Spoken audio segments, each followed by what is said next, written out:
You are listening to Ministry Minded, a podcast of Step Up to Life, where we discuss the gospel, theology, and how to navigate the highs and lows of Christian ministry. Living out the Christian faith is a complex thing to navigate, so we're here to help you think through it as you progress on your journey. Vaughn Perez, welcome to Ministry Minded. Thanks, guys.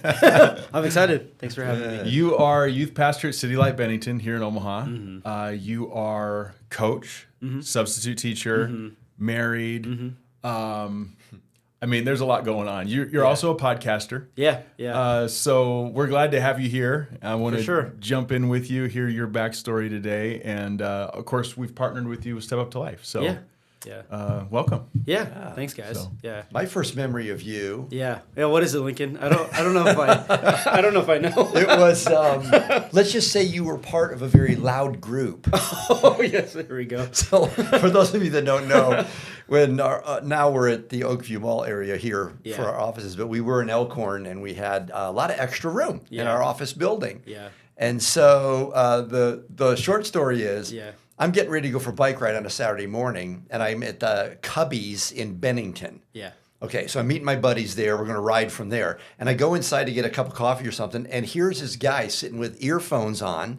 It was Roy. Hello. And I'm like, what are you doing here? He goes, I'm preparing my sermon for tomorrow. I'm like, in Cubbies? I mean, people are coming in and out, donuts and gas and just... I said, why don't you go to our office?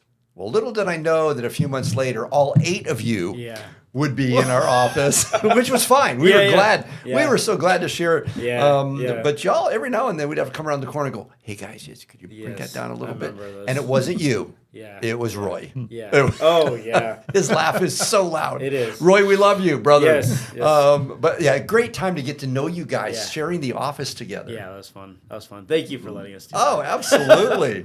No, we were glad to have you here. Brought a lot of life to us old timers. Yeah. So anyway, I think that's the first memory I have is when just spending time there. Yeah, that was fun. So awesome. Yeah. Okay, well, we're going to go down memory lane here now with you. You're going to kind of, obviously, you don't share what you don't want to, but take us back. How did you grow up? What's your background? How did, obviously, you didn't pop out of the womb knowing Christ, so we want to hear about that too, but take us back to kind of your family of origin and how that all kind of unfolded for you. Yeah, for sure. I'm excited for this one because, I've known you for a few years, Link, and then Nick too as well, but I don't think, I had a coffee with you a few months or last year. And then Link, I don't think you know all my story. Maybe you've listened to when I preached for a little bit, but I haven't heard it. Yeah, I was born and raised here. I actually grew up Catholic, and a lot of looking back at my testimony, guys, it's a lot of it was morality. I thought, I thought there's parameters set by God of like, okay, I don't do this, I do this, like this is okay. This is not okay. I was always a pretty good kid, kind of shy, believe it or not. growing up, not until like later in high school and college, where I'm like, okay, I'm not shy. Like I love people. I love talking to people. But I don't know. I think that like when I look back, a lot of it was just morality. Like, okay, do the right thing, don't get in trouble, be a good person, right? Quote unquote, good person. Right. And you guys heard that so many times. And then I went to Creighton Prep for high school, which I loved. I didn't want to go there, but it really grew my ethics and my I really appreciated my values and the things I were taught. I'm definitely thankful for that. Went to college with my best friends. We roomed together freshman year, and then that's when I started partying, kind of getting into that scene, right? Okay. Where did you go? UNO, Omaha. Okay. Yeah, Mavericks. Okay. Yeah. Go Mavs. Go Mavs. Yeah. So I did entrepreneurship and marketing was my degree there. Great. So I love the college lifestyle. Sad to say this, but I had I think it was like a 1.8 GPA my second semester because I was so into just like partying and not caring. Like, I didn't care about it, like, much. I just wanted to have a good time. Do they have any standards? Like, if you go below a 1, you get kicked out or anything? I don't know. I passed it, so I didn't get kicked out. All right, praise God. But, that's just went to show, like, okay, like, that was really hard. That was my second semester of my freshman year, so that was 2014 spring.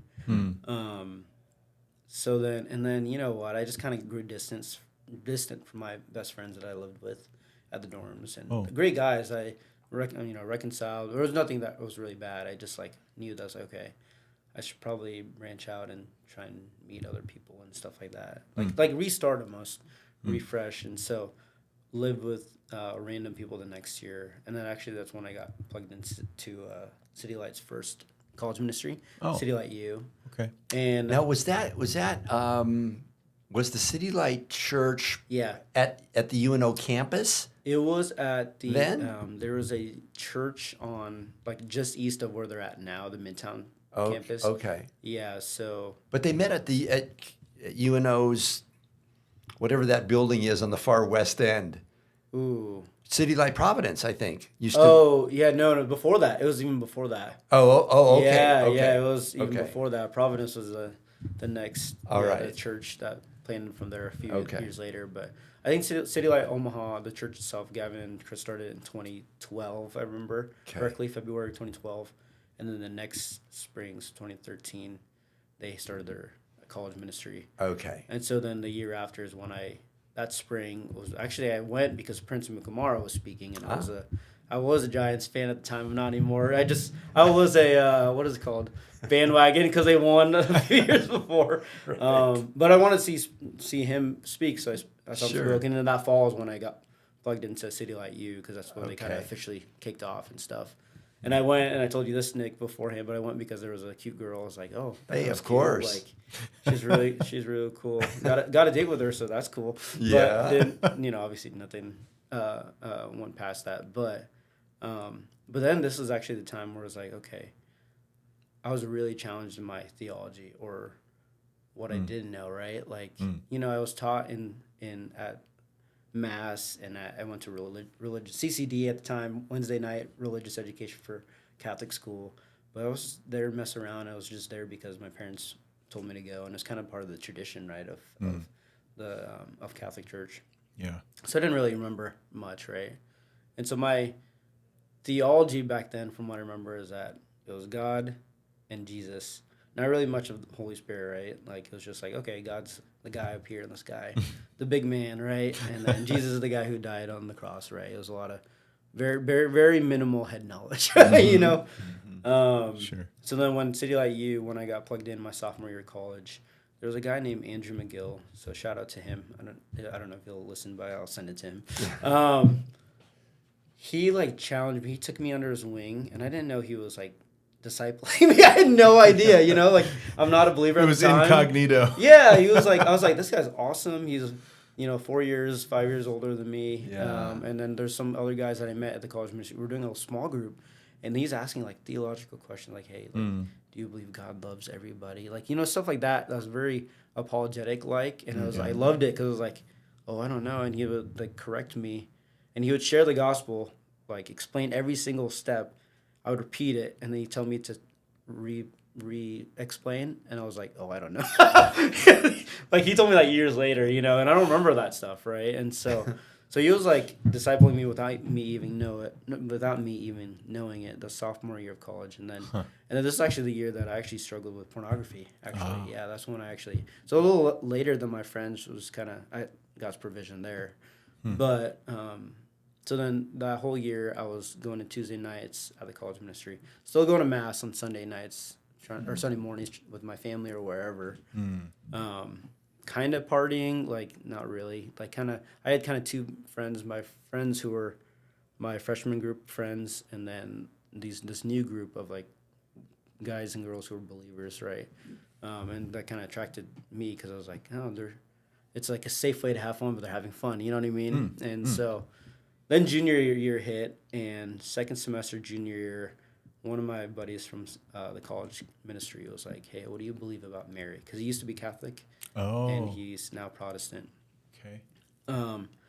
But he's like, what do you believe about Mary? Like, and that really, really challenged me from a theological standpoint at that time when I was a junior in college, and I was like, oh, I don't know. I think she's good. And that's just off of the repetition and all the things I've been taught growing up, right? And he's like, well, Jesus, is the way, the truth, and life. Like, and he was just talking all about Jesus as, like, Jesus. And he said, like, what do you think about that? And I was like, And that actually turned me off against the whole thing, against God and Christianity. I was like, I don't want to think about this. I don't like that you're challenging me in this aspect.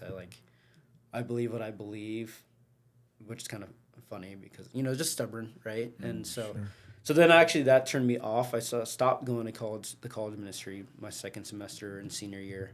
Second semester, junior year, and senior year of college, and started just partying more now. So then I went back to, my, secular friends, I guess, for lack of a better term. And that's when I was really, just having fun, enjoying, lived in a house with people that we just party every single night. Stopped going to the college ministry. Still kind of, there's a few people that I still kind of hung out with still, that still loved me, and one of my best friends, shout out to Tommy, he loved me every single, season of my life that he knew me. And I remember, even the season where I was, it was deep and I was dark and partying, he still loved hanging out with me, and I loved hanging out with him, he showed me just, steadfast love of Christ, and he never, was really, punch you with the gospel, he was just someone who was just very steady and just, was such a good friend, right? Sure. And so, him and my other buddy, Joe and Christian, those are the three guys who just, they loved me even though I was deep in the woods, right? Yeah. And so, so then 2017, I'll forward to 2017 of summer. That's when I really felt the darkest weight and just oh gosh, I'm not talking to the Lord.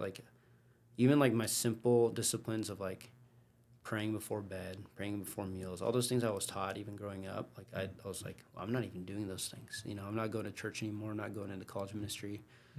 And so I got to a point in my life in August of 2017, August was when I was I was really feeling it. I was oh, there's a void there, I'm really feeling the heaviness. I'm feeling I'm doing everything on my own. And I was really idolizing my body. I was working out a lot. And it was mainly to get girls, right? To look good. So you gotta get girls, right? And it's not good. And I was connecting with people and helping people because I wanted something in return. I wanted to connect with people to get a good job, or I wanted to do something with the expectation that you'd help me with something else, right? Okay. Very selfish, very empty. And then so that same buddy Tommy, him and I went down to Lincoln August of 2017.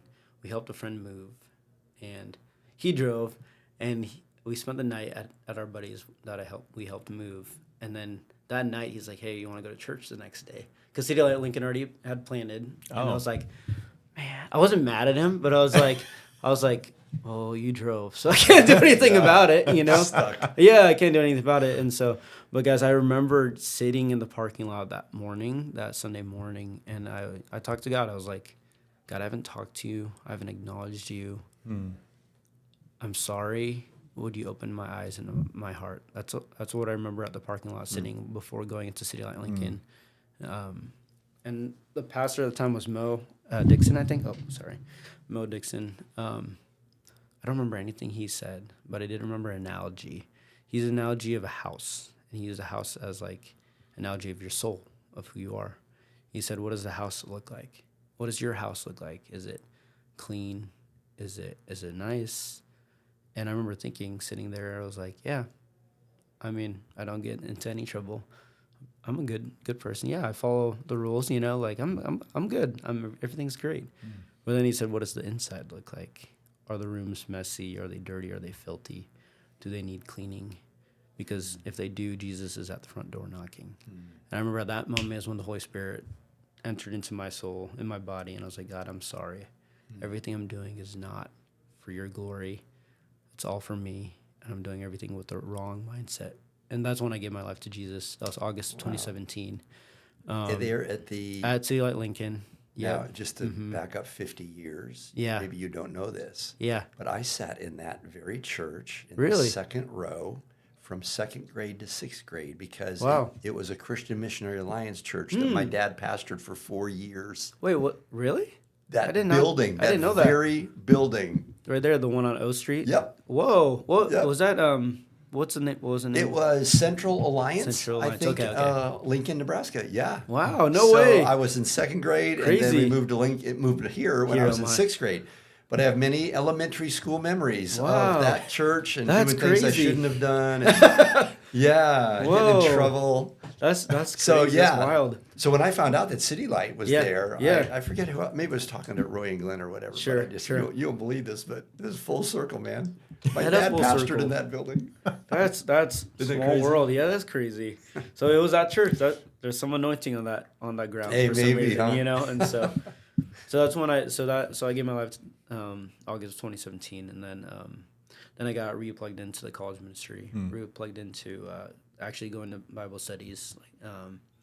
Stopped going to I still went to mass with my parents because they were still heavily involved in the Catholic Church at the time. Just wanted to honor them and stuff. But I remember still really okay, I was on fire for the Lord. Like I don't know. I just love that He saved me. Just as simple as that is, right? Just Pretty like profound. Yeah, very profound, very simple and so complex at the same time. And it's like, wow, Jesus is who I should give all the glory and all the credit to, and God is the one who created me, and the Holy Spirit now leads me and guides me, protects me, and so, and then even then, so then shortly after that, I started dating a girl at the college ministry, and she was a little bit younger than me. She was a freshman, and I was a senior. But that actually helped me, with my walk with the Lord, right? Of just okay, what are habits and disciplines and then I had someone from the church disciple me too as well, officially, right? Walk me through, how do I read scripture? Okay. How do I pray? All those stuff, and so that was that, and then and even just the addiction to pornography, right? That just broke, the chains broke, and because there was a season where it was man, every single day, every other day, it was just that temptation, and just and I remember after I gave my life to the Lord, I was oh my gosh, this is crazy. The enemy's still it's not it's perfect, right? But it's wow, I did feel the chains break, and oh my gosh, I'm lifted from this sin, the weight of this sin. It's crazy. But and then I don't know.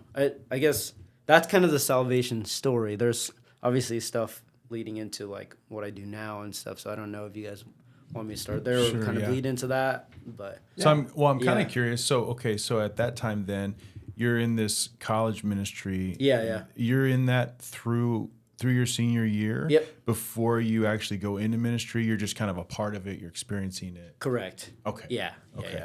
Yeah. Okay. Yeah. Did my first mission trip. So that 2018. Okay. Summer of 2018, and went to Guatemala. That was really fun. That was memorable. Okay. And then I guess professionally, so I graduated that same semester, December 2017, graduated then. Oh. Yeah. Okay. For my undergrad. Worked a couple just part-time jobs, 2 at once. Was trying to I actually wanted to get my GMAT so I can go to take my MBA. That actually, I failed that. Oh. Which actually, that's actually part of my testimony too, because I was so ready to, take my master's classes. Didn't know exactly what I wanted to do. I thought it was the next step, and then I failed it. Not by, I was close, but I was, so devastated by that event. And I was oh my gosh, God, what do I do now? I was really prepping for this, and I thought this is what you had me do. I've been studying for months, failed it. What do I do? And so, worked a couple of part-time jobs. 2019 January, I worked at a tech startup company. I got hired. It was my dream job, actually, going out of college, because in college I ran the Collegiate Entrepreneurs Organization. CEO is what we call it. Okay. Yeah, and it was a club of 100 people, give or take, and it was super fun. So I brought in people who were startups, people who were founders of small businesses and startups around the metro. And so Flywheel was one of our first sponsors, and just because of culture and the people who own it and run it, I was man, I want to do this someday. I don't care what I do, but I want to be around people who are like-minded and are I don't know, just very, very hardworking, but also have a good balance of fun and work, right? And so that's why I really wanted to work there. And so 2019 I got hired there, so I was very thankful, very, very grateful for that. A year and a half later, so I did sales, got promoted to account manager, And then May of 2020, so COVID was in full swing. And I don't know, I just felt like wanting to do something different, wanting to do something more, I hate to say fulfilling, but I think you guys would understand if I said that, right? We were all isolated. We were all working from home. The culture of, like, being around the people, because it was such a great atmosphere being in the office, and, like, just the things that they had, like, the small perks and stuff, and the people that worked there, it was an amazing culture. But then I just felt empty in terms of the work. It's in it of itself, right? And so maybe 2020, I was like, I don't know what I should do. And I got connected with Roy the year prior. He discipled me for a couple months, just a small season of my life. And so he always checked in with me once a month or once every other month. May of 2020, Chris Haruska actually had he posted something on his social media, hey, CityLight has a residency open. And I was like, oh, that would be cool. So I messaged him back and I was like, hey, can I do this? And he said, yeah, let's chat. And then he ghosted me. He never texted me back or anything. And I was like, what? So are we gonna talk? And so then I told Roy about this. And long story short, he's in the middle of finding a team, him and Glenn, for CityLight Bennington. And he asked me these questions, like, where are you at? Like, why do you want to do something different? Like, have you considered, like, ministry? And I was like, oh, yeah. And so I guess backstory to that, I almost did college ministry a little bit after I got saved. And then I also served in the student ministry at Midtown for a couple of years. And so I had some experience helping with students and stuff like that. And so I prayed about it, and long story short, I said yes to joining the team for CityLight Bennington. And so that's kind of the story of how I got plugged in. So that was 2020 of July is when I started. Wow, so you've been there 5 years? 5 years now. That's hard to believe. It seems I still see you as the new youth guy. I know, yeah. I know. I'm getting. Yeah, actually, that's funny that you say that, Lincoln, because now I'm like, at these youth leader network stuff. I'm like, oh wow, there's getting people who are like newer and stuff. I'm like, oh my gosh, I feel like Brad Mock over us. Right. But that's kind of how I got into my role now. And stuff. And so, just to kind of catch us a little bit more up to speed. Yeah.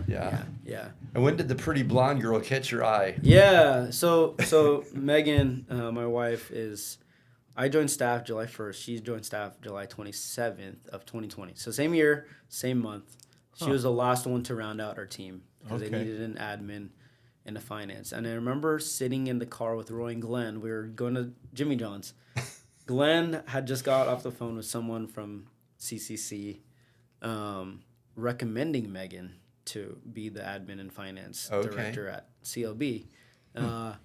And so I'm overhearing that. I'm in the back seat. Glenn's telling Roy, and Roy, I think Glenn told Roy that Meg had a boyfriend at the time. And so then Roy immediately was like, sorry, Vaughn, she's dating, I can hear him say that. Yeah, I know. I'm like, and so I'm very thankful he said that, though, because then I knew mentally that, okay, whenever I meet her, I'm not going to try and, be slick or anything. Sure. Because, I'd impress her. Yeah, exactly. So, because I don't know, every time I, would see someone that was attractive, I would try to talk to them, get to know them, right? And so that was great because then I was like, okay, mentally I'm like, okay, this girl has a boyfriend, so I'm just going to keep pursuing you, Lord, which is so funny because, that's what I should have been doing, but, But so then we met in July of 2020. So her boyfriend was not a believer, a really bad relationship. That girl that I told you I was dating from college ministry, we broke up 2020, April of 2020. So here's April of 2020, July 2020, me and Megan met. August of 2020, she breaks up with him. And so both her and I have just gotten out of 3-year relationships, which is funny because we found out that they both have the same birthday. Our exes have the same birthday, which is fun. Interesting. Yeah, it's so funny. So they broke up August because she felt the Holy Spirit's prompting to break up with him, and she's felt that she got saved the year before, and she has her own story to tell. But So she took the step of faith to actually break up with him, and then that happened. And then shortly after, it's really fast, but 2 weeks later, her and I and a coworker met up at Stories, actually, right here in town.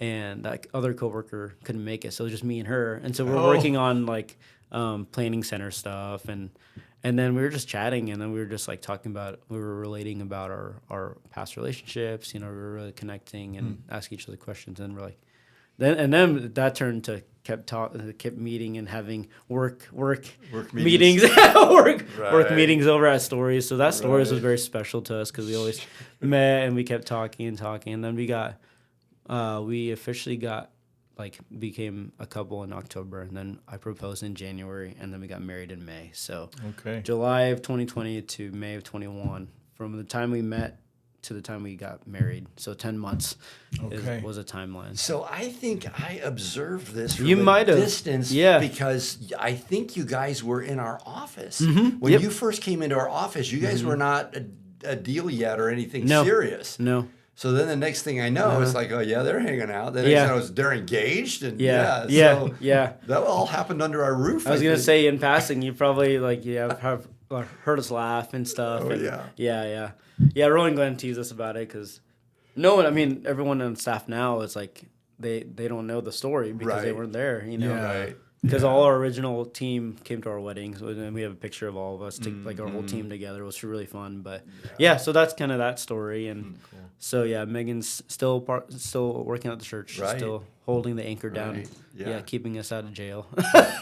She does a good job. She's very smart, handles the numbers, handles everything else that needs to be cleaned up with, and so she's excellent. So that's the story of my wife and I and how we met and stuff. Yeah. Cool. Yeah. Mm-hmm. So, I'm curious, talk a little bit about this too. So we ran into your extended family at LifeGate several weeks back when they had a big 50-year celebration, talking about his dad, Elmer, and how he was their first pastor and all of this. And, we're just eating lunch afterwards, and then all of a sudden we find out that they're connected to you. Yeah. Sitting at the same table. Connection with Cebu, Philippines, which we're planning to go to next March. To train up our leaders over there. Yeah. So tell us about that connection. You said you've been there before, but you weren't born there. You're born in the U.S. Yes. So how did your family come from the Philippines to the U.S. and what's that all? Yeah. My dad's a physical therapist. I don't know. He might have told you guys. I don't know what he told you, but him and my mom got married in '93. My dad got a job offer here in Omaha. Right after he graduated. So in '94 he moved here. Which is so funny because they don't have football in the Philippines, and that's when the Huskers were dominating. And so he's learning. 94, 95, 97, 96. Yep, exactly. And so he was actually, the Tommy Frazier days. Yes, exactly. So it's fun. But I'll get to that here in a second. But so he got a job here in Omaha, which is, hearing it now and every time saying it out loud, it's really random, right? Yeah.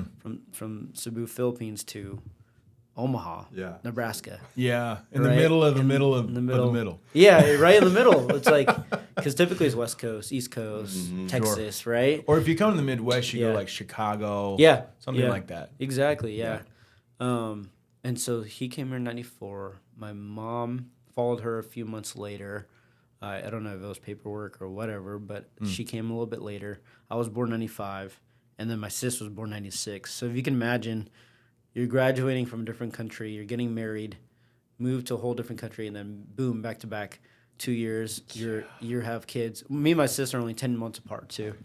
And so it was like twins. I mean, we're Irish twins, and so, so that's been really. I don't know. I'm very thankful because every time I go back.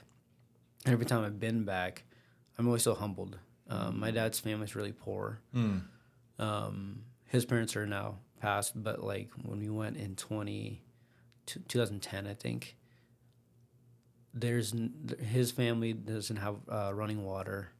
The toilets don't flush. Wow. I remember sleeping on tile in the living room, 100-degree weather, with just like a standard circular fan, circulating, right?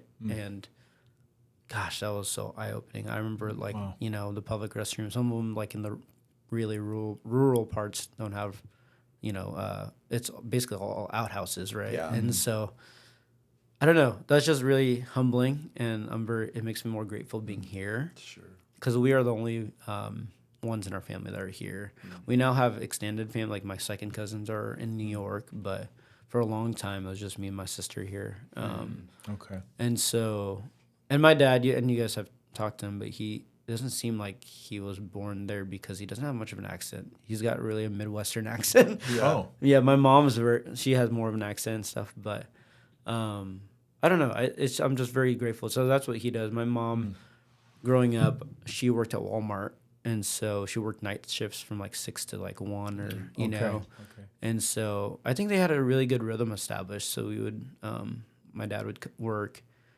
When we come home from school, my mom would, they would flip-flop. My dad would watch us at night, and then my mom would, go to work. And then Wednesdays and Saturdays, we always had family nights, which is really always fun. We always had either one of those nights we did a dinner out, or a movie in, so it just depended.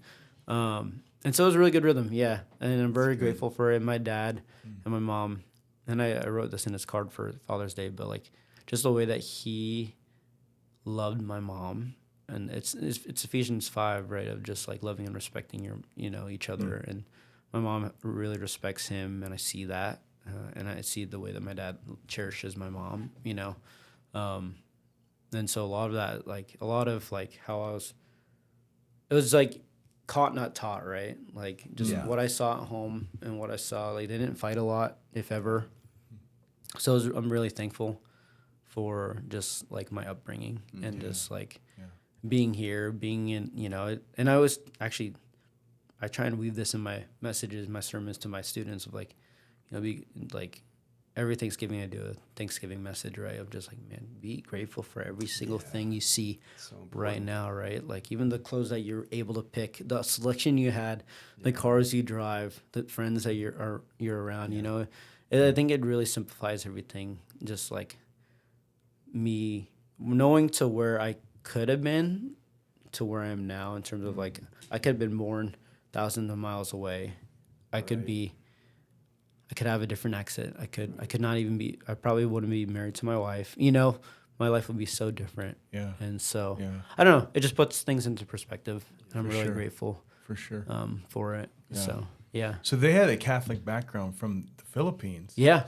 Now, how's that transitioned here? Have they kind of come more into, like you have, into your journey? Have they transitioned out of that? Or? Yeah, I think so. Okay. I think my dad, I know last year or 2 years ago, Roy Glenn did an altar call, and he gave his life to the Lord then.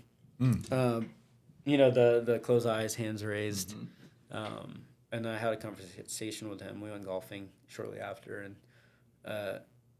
it was a true altar call, right? And so, I don't know. I don't know in terms of like the Catholic part of it, because I know like whenever they can't go to our church or Lifegate, they always try to go either one of those. They'll hit up the Catholic church near their house, and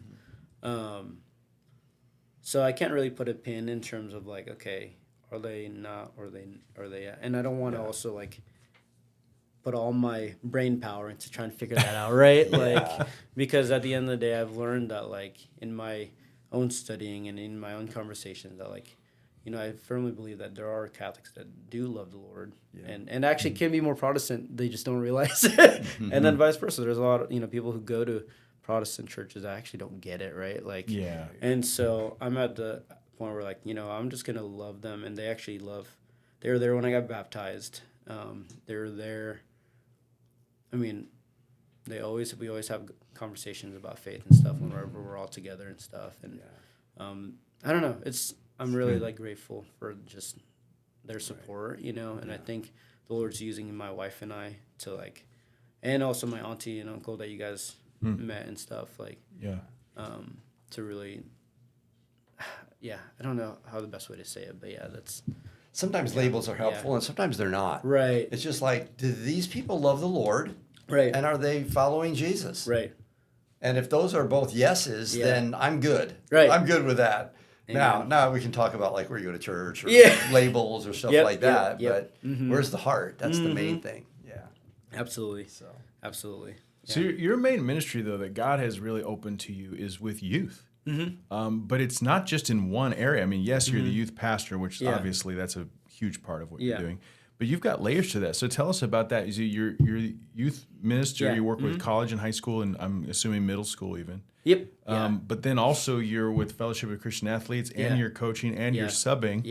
So you're kind of busy. Very busy. It's fun though. I oversee both middle school and high school, and I love it. We have a great group of kids at our church, and then you know what? Like when I joined CLB, when our church planted, like from what I heard, okay, Bennington's a place where churches kind of die. Church, like it's pretty really dry. And over the last few years, I've seen God's hand and His favor in that area. And it's not just our church; there's other ministries that are part of it. But I think the superintendent has to deal with it too as well. Just like things like that, I've seen God's hand move. But I don't know. When I became the youth pastor, I was like, okay, be with students. That's the main goal. Share Jesus to them. Like, okay, easy enough. Now, how do you go about that, right? There's so many different avenues and ways, right? And I've always had a heart to coach. I always wanted to coach. I didn't know if I'd be good. I don't know how I would have been able to do that at the time. So then a couple years later, so 2022, I met up with the basketball coach at the high school. Because he actually was on a call with I think he was on our Zoom prayer times when we started. Is this Luke Olson? Coach Olson. Yeah. He hosts the FCA meetings. He does. Yeah. Exactly. Bennington, He does. Yeah. So when our church planted, he shared with me that he was him and his wife were on like helping just pray for the church and stuff like that, and which I didn't know. Roy and Glenn didn't share that because obviously I didn't know him at the time. So I don't know how I got his number and stuff, but I remember connecting with him, getting lunch. I was like, I want to I don't know. I just for me, it's like kill two birds with one stone. Like I want to try scratch my itch of coaching, and then also a way to still get connected and get plugged in with students. I was like, that makes sense. And so perfect. Yeah, perfect. Yeah. So I met up with him. He said there was nothing open. I was like, oh, dang it. And then he said there was a club position open. Like Bennington has a club, a club program, basketball program. So he got me connected with the guy who runs it, and then so I was gonna do that. And then last minute, someone at the principal at the middle school texted me because Coach Olson gave him my number and said, hey, we have a position open for middle school basketball. I was like, okay, whatever gets me in the door, I'll try it. So I did that 2022, then 2023, and then I added football on there because they needed a football coach too. Okay. So I did that, and then this past year, 2024, I was doing my normal football, 8th grade football, 7th grade basketball. Then near the end of 7th grade basketball, Coach Olson calls me, and he's like, we have a position for a freshman coach. I was like, oh, really? I'll do that. Like, I'd love to do that. And so it wasn't an easy yes because my wife, I had to get her permission. But for me, it was easy yes. But, was that football or basketball? Basketball. Basketball, okay. Basketball, yeah, high school basketball. Yeah. I was like, oh, this would be awesome. I don't know the time commitment. And I loved middle school because it was like I got home at 5:30, 6 at the latest for practice and games. We get home 7:30. I was like, okay. So I this is the 9th graders. Yeah, 9th graders. Yep. 9th graders. Yeah. So then I was like, okay, do I do this? I was like, Lord, do I do this? I don't. So I was like, I'm gonna ask my wife because she'll help me decide. And she was like, okay, is it paid? I'm like, I don't think so.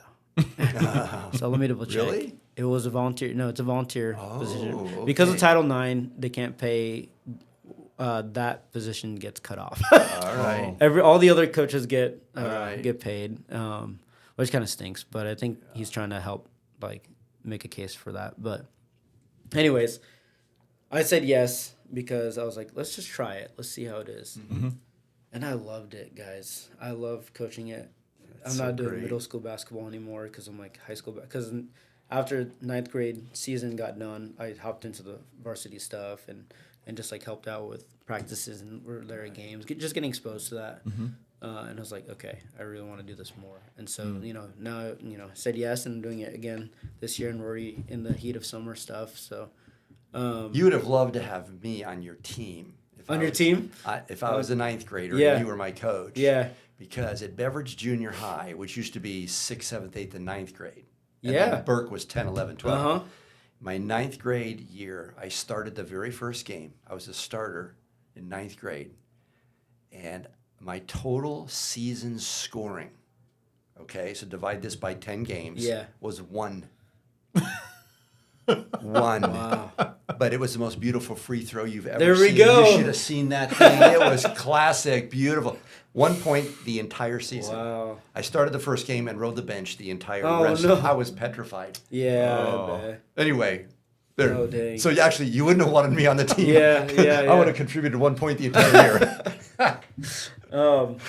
So that's been good in the sense that, like, what's funny is that this past 9th grade class that I just coached, that was actually my first 7th grade class that I coached. Oh, cool. So so that kind of gave me a push into, okay, I know half of these guys, so that's an easy way. And so I don't know. The thing I love about coaching guys, to tie it into ministry, it's like I'm not directly preaching about the gospel, right? But I'm showing what the gospel looks like, right, in their actions and what how they. If they get too, like, I always, like, we just had a summer league game last week or a tournament, and I told them, I was like, guys, like, don't get too high on yourself and don't get too low on yourself. Like, be steady and be steadfast, right? And using verbiage that's biblical that they don't know, right? Yeah, sure. But then it's good, like, teaching and good principles for them, and that's what I love about, like, coaching, like, being able to be an evangelist in just, like, in the district, in the system, right? Like, because I was talking to someone the other day, I love coaching because you teach them things that God has already taught them. They haven't put it into words, right? And so, it's so fun, and just, like, being around and, like, being someone that they can trust, being a big brother, a mentor, right? And that kind of ties into the kids at FCA. And I did do Campus Life too when I first joined Bennington, CLB. They had a Campus Life Bennington. And so some of the kids I know. And so just like whatever avenue puts me around kids where they can trust me, where I can, like, teach them directly or indirectly, is kind of what I love, Sure. Sure. Yeah. No, that's awesome. Yeah. That's awesome.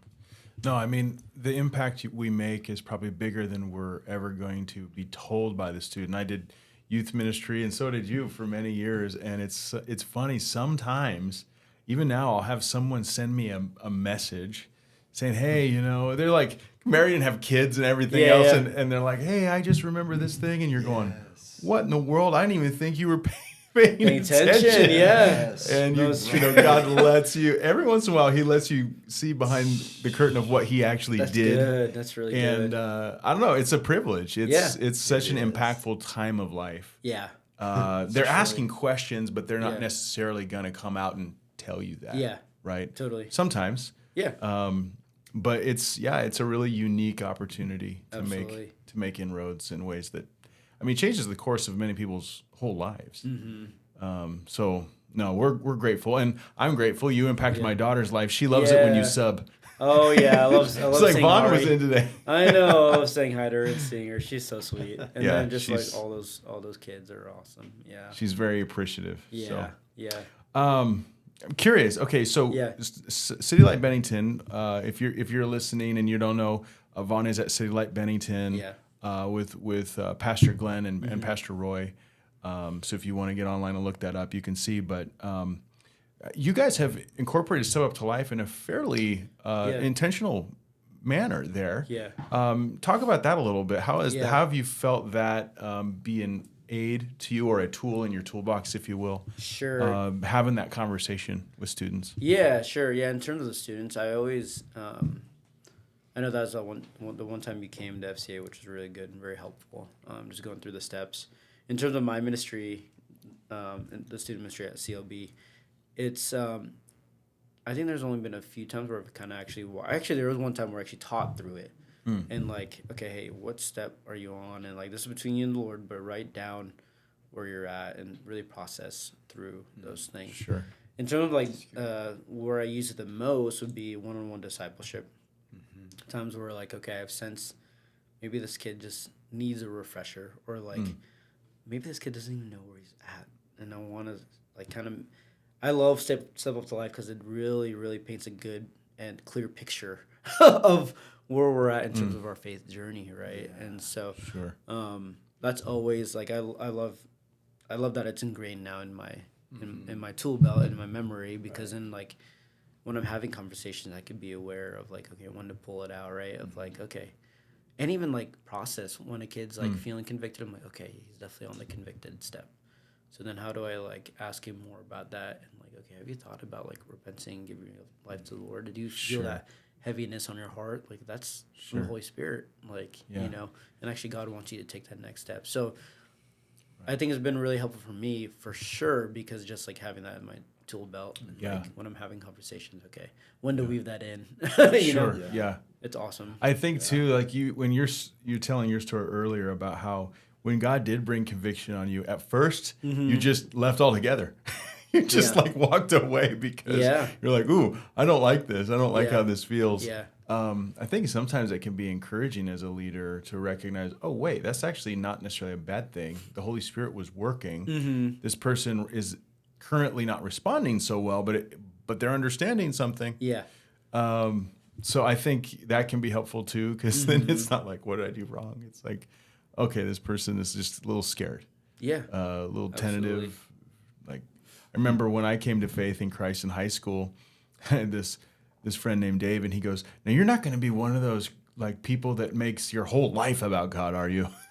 Oh, yeah. Interesting. And I really had come to saving faith, and I laughed, and he got really nervous, like, why are you laughing? I was serious, you know, and I'm like, if that's not what you want to do, you don't even know God. Right. And he's like, well said. What? Yeah. I just kept laughing and laughing.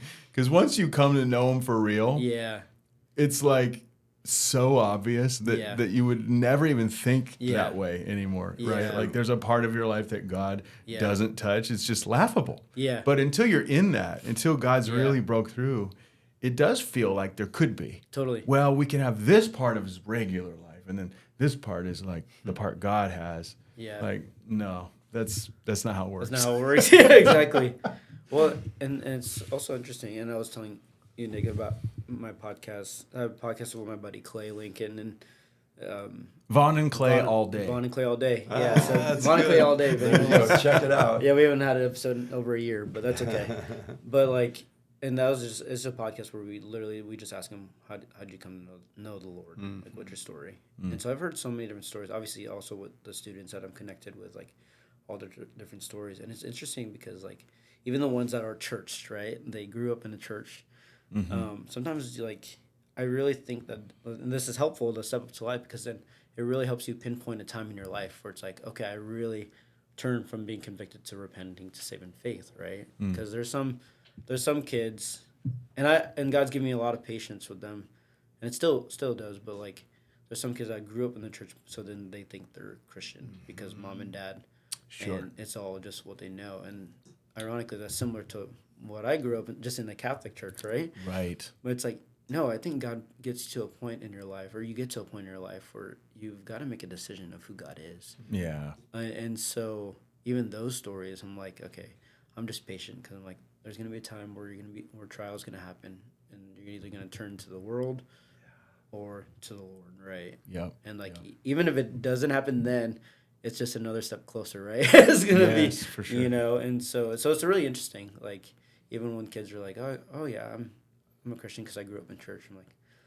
okay, then because of this, I'm like, okay, I know what questions to ask. Right. You know, like, we have found that this is extremely helpful along the line of what you're saying. It's not just for the unchurched or people that don't know Jesus at all. Yeah. But there's so many in the church that they're moral. Yes. They think they're trying to be, they're trying to be good enough. They think they are. Yeah.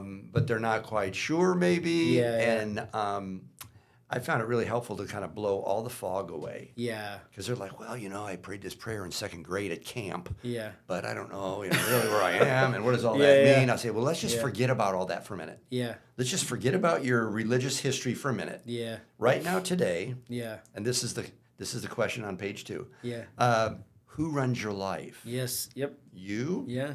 Or Jesus? Right. And I have found that question really blows smoke away, because if they go Jesus, like, okay, so you're on saving faith, and then we go there. Yep. Or if they say, actually, I am. Yeah. Okay, now we know what we're dealing with. Yes. Now, so where would you put yourself? Yep. So it's great for churched people who think they're Christians. Yeah. And maybe aren't. Yeah. Yeah. Sometimes it's tough, because I think in the American context, the conflation and confusion of cultural Christianity with biblical saving faith is extremely difficult to explain to somebody. Yeah. They do not see the difference. No. It's like, well, I believe that the Bible's true in theory. I don't read it, or I do read it, but it's like data, and I'm still just trying to be good, or whatever it is. Yeah. And they think almost like they're saved by association, not transformation. Totally. It's like they have an experience of transformation that's supernatural, that's apart and beyond what they can do. Yep. But it's like kind of it's like a hamster wheel theology. Yeah. I just run fast enough, I'll get there. But you never get anywhere, because you're actually on a hamster wheel that goes nowhere. Totally. So it's a good way to have the conversation, but without, hopefully driving people away, because it respects where they're actually at. Oh, yeah. Yeah. So. I have a student who, I love the kid. Oh, he's awesome. His sister just got baptized, and I was like, have you been baptized? He's like, yeah, when I was like 8 or 9, but I think I want to do it again, because at the time I just did it because everyone, kinda, but it was just like a thing to do, right? And now I've seen him grow, and he knows he's grown in his journey. Yeah. He's like, okay, I've been challenged, and I know that now is different than when I got baptized before, and now he's starting to think about, like, I think I kind of want to get baptized again. A real public declaration where he owns it. Exactly. He go, okay, I know what I'm doing. I'm taking responsibility. Exactly. I want to follow Jesus, and I want everyone to know. Exactly. Yeah. And he's a kid who was church, so it's like this works for, like, I in my context, it's really helpful, and for both. For sure. Yeah. For sure. Yeah. That's right.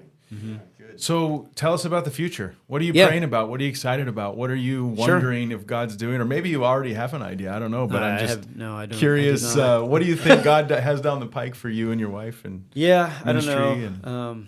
We just bought a house, which is awesome. Oh, yeah, congrats. So That's great. We're building in Bennington, so it'll be done in, Lord willing, October, hopefully. Praying sooner. Okay. So we'll be officially part of Bennington School District, which is awesome. There you go.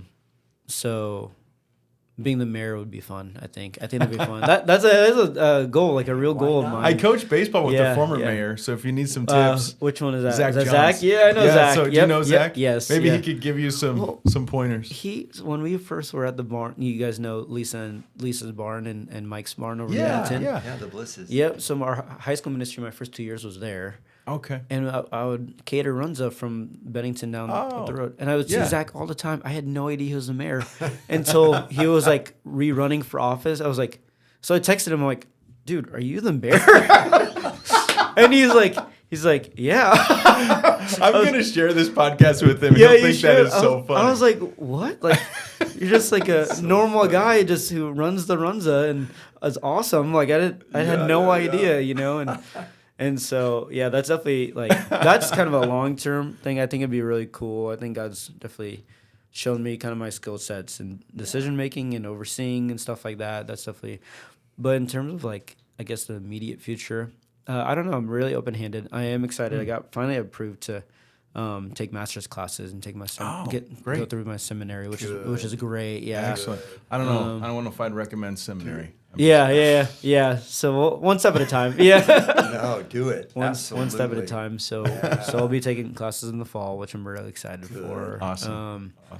And then in terms of like the coaching aspect, this is something that Glenn and I have always been kind of talking about over the last couple of years of just like, what does that look like? Like, what's your goal for that? What's your plan? I'm like, I don't know. Like, if if God were to open a door in a full-time role that pays well, that I'd love to, because I love working with athletes and kind of like that Coach Brown, the Ron Brown, being that really mentor coach type deal. Yeah. I think it'd be great to do that for Creighton basketball. I love Creighton basketball. That'd be really fun. There you go. Obviously, so that's always just like, okay, I'm being realistic too, because we're in Omaha. There's not a ton of full-time college positions open. There could be, I don't know, but relatively speaking, right? Yeah. So my goal is just to keep being a youth pastor for, wherever God takes me. And for sure. And I know me and Glenn have talked about doing like being a family pastor, if our church gets to a size that's like, okay, that makes sense. We have someone who is running youth ministry and kids, and then I can kind of oversee all of that. That's also a thing too. So I'm very open-handed to wherever. You're prayerful, you're curious. Yeah. The Lord, I had a conversation with the Lord a couple of weeks ago. He just reminded me, like, just take whatever, like step through the door that's ahead. And I was like, okay. Because I can be looking through all these different options and doors, but like whatever door's open, like just walk through in faith. And I was like, okay, Lord, that was an affirmation. And I was like, that I needed. Like, I still don't know what that looks like, but but it was definitely an affirmation from Him. Totally fine. Sure.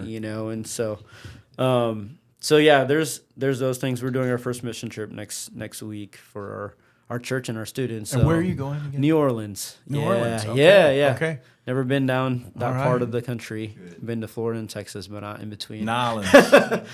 So it'll be fun. Be praying for that. We'll be gone Monday to Friday next week. So, you're gonna get some authentic New Orleans food. I don't know. We're the organization. We're cooking at the church, so we'll have some. We have some stuff in the works by the coordinator down there. But there's a half day.